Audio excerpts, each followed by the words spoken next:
कभी सोचिया जे कभी वॉर ना बह के सोचिया जे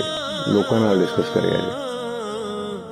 कि अक्सर घरां दे विच तुसीं हिसाब ला के देख लियो अपने आस पास अपनी गली मुहल्ले पिंड दे अपने रिश्तेदारों का हिसाब लाया जे कि अक्सर घरां दे विच बाप पहले क्यों मर जांदे ने इसलिए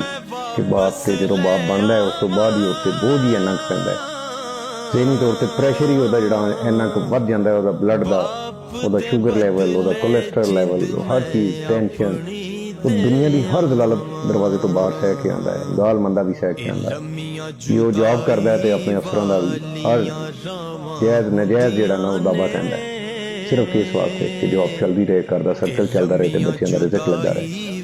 वो बच्चों की हर ख्वाहिश को पूरा करने वास्ते अपनी मैं मार देता है अपनी जुत्ती अपने कपड़े अपनी बुनाइन तक नहीं खरीदता कि मेरे बच्चे अच्छा पहनन अच्छा पढ़न अच्छा खान अच्छी तरह जिंदगी को हड़ान उनके दिल चो सारे चाह होंगे ने तो कई दफ़ा अपने ते आने वाली मुसीबतां तकलीफां परेशानियां दुख दर्द आजमाइशां जड़ियां ने वो अपने घर बच्चों को भी दिंदा क्यों कि जी एक भरम जिहड़ा है ये टुट ना जाए किते वो किते कमतर या कमज़ोर ना फील करन लग पाए कि ये जिहड़ा